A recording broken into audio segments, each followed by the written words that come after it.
Assalamualaikum warahmatullahi wabarakatuh. Pada kesempatan kali ini kami akan membahas tentang manajemen strategi untuk lulusan bermutu di perguruan tinggi. Saya sendiri bernama Iqmal dan rekan saya Ita Rahmayanti. Pada kesempatan kali ini kami akan membahas pada krusial manajemen strategi dalam meningkatkan kualitas lulusan perguruan tinggi. Kami akan menyoroti pentingnya analisis risiko di sertifikasi portfolio dan juga pemanfaatan teknologi dalam mencapai tujuan. Langsung saja dipersilakan kepada Ibu Ita untuk membahas apa saja pentingnya peran penting untuk pendidikan tinggi.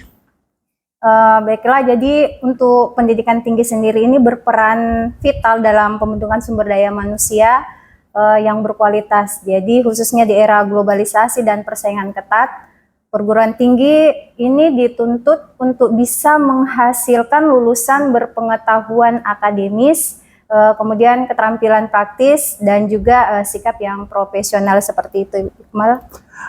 Baik Ibu, terus juga apa kaitannya antara pendidikan yang tinggi dengan manajemen strategi? Jadi kalau kita lihat kaitannya di sini, manajemen strategi sendiri ini menjadi alat krusial itu untuk merumuskan atau merencanakan tujuan jangka panjang yang terarah dan jelas. Jadi tujuannya di sini untuk meningkatkan kualitas pendidikan dan lulusan. Hal ini juga yang seperti mencakup seperti analisis lingkungan, penetapan tujuan, dan pengembangan kebijakan pendukung. Seperti itu. Selanjutnya, bagaimana caranya untuk penyelarasan kurikulum dengan kebutuhan pasar kerja? Kalau penyelarasannya sendiri bisa kita lihat dari yang pertama itu misalkan seperti riset kebutuhan pasar. Jadi perguruan tinggi ini harus melakukan riset atau observasi mendalam untuk mengetahui kompetensi yang dibutuhkan di industri-industri. Kemudian yang kedua juga itu ada namanya penyesuaian kurikulum. Jadi kurikulumnya tidak monoton, kurikulum ini harus disesuaikan agar lulusan lebih siap menghadapi tantangan di dunia kerja nanti. Dan yang ketiga itu berhubungan dengan kolaborasi industri. Jadi selain dengan kurikulum, ini juga harus ada kerjasama dengan industri, kemudian pemerintah dan lembaga lain untuk menciptakan seperti program magang, pelatihan, dan penelitian yang relevan seperti itu. Baik Ibu, selanjutnya bagaimana pengembangan sumber daya manusia itu dan inovasi pengajarannya? Kalau untuk kita lihat dari pengembangan sumber daya manusianya, yang pertama itu yang paling utama itu adalah bagaimana bisa menciptakan dosen yang berkualitas, seperti misalkan dosen-dosen yang berpengalaman, kemudian dosen yang berkontribusi besar pada proses pembelajaran, kemudian adanya pelatihan dan pengembangan berkelanjutan bagi dosen itu merupakan hal yang sangat penting. Yang kedua itu ada namanya motivasi metode pengajaran. Jadi adanya adaptasi dalam teknologi di dalam tren pendidikan terkini itu seperti misalkan e-learning atau meningkatkan aksesibilitas dan efektivitasnya.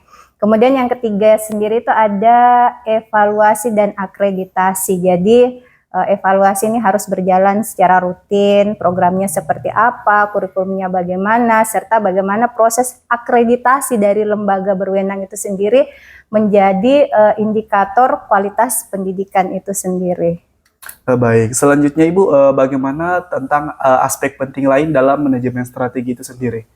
Aspek-aspek lain ya, kalau aspek lainnya seperti pengembangan soft skill mungkin, kemudian pengelolaan sumber daya yang lebih efisien lagi, pemasarannya pendidikan tinggi, dan keterlibatan alumni itu menjadi aspek penting dalam sebuah manajemen strategi.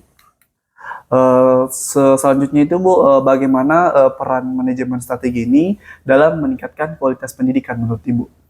Kalau menurut saya sendiri, peran manajemen strategi di perguruan tinggi itu berfungsi sebagai kerangka kerja untuk merumuskan, melaksanakan rencana peningkatan kualitas pendidikan. Ini juga mencakup seperti penetapan visi dan misi yang jelas sebagai panduan pengambilan keputusan. Selain itu juga peran utamanya adalah mengembangkan kurikulum yang relevan dengan kebutuhan industri dan perkembangan ilmu pengetahuan melalui tadi ada analisis ya, analisis pasar, kemudian umpan balik pemangku kepentingan. Selain itu juga manajemen strategik berperan dalam pengembangan sumber daya manusia, pengelolaan sumber daya yang efisien, dan implementasi teknologi, informasi, dan pembelajaran seperti itu. Baik Ibu, kemudian di dalam sebuah strategi itu pasti ada tantangannya. Nah, menurut Ibu, apa saja tantangannya dalam penerapan manajemen strategi itu sendiri? Kalau tantangan menurut saya itu yang pertama itu ada keterbatasan sumber daya, terutama itu biasa terkendala di dalam bidang finansial dan manusianya itu menjadi salah satu hambatan yang sangat-sangat besar. Kemudian yang kedua itu ada namanya resistensi perubahan. Jadi kebanyakan tenaga pendidik itu baik dari dosen, staf, atau guru mungkin kalau di sekolah-sekolah itu enggan beradaptasi dengan pendekatan baru. Kemudian yang ketiga itu ada perubahan teknologi cepat. Jadi di dalam perguruan tinggi itu memang harus terus beradaptasi dengan perkembangan teknologi, apalagi sekarang di era digital ya. Kemudian yang keempat itu ada namanya relevansi kurikulum. Itu juga menjadi salah satu tantangan karena kebutuhan untuk menjaga kurikulum itu harus tetap sesuai dengan kebutuhan pasar kerja. Jadi kebutuhan ini kan berubah-ubah juga, jadi kurikulumnya harus disesuaikan dengan kebutuhan lingkungan kerja. Baik Ibu, dari materi tadi yang sudah dibahas, apa yang bisa Ibu simpulkan dan langkah yang selanjutnya Ibu bisa ambil? Kalau saya kesimpulannya, kalau manajemen strategi ini sangat penting dalam meningkatkan kualitas pendidikan terutamanya di perguruan tinggi. Kemudian adanya visi yang misi yang jelas, kemudian kurikulumnya bisa relevan, kemudian ada juga pengembangan sumber daya manusianya, pengelolaan sumber daya yang efisien, dan penerapan teknologi, lulusan itu akan lebih kompetitif lagi. Ya, namun meskipun ada tantangan seperti tadi ada keterbatasan sumber daya, kemudian ada resistensi perubahan, perguruan tinggi perlu proaktif mengatasi melalui pelatihan, pengembangan infrastruktur, dan komunikasi.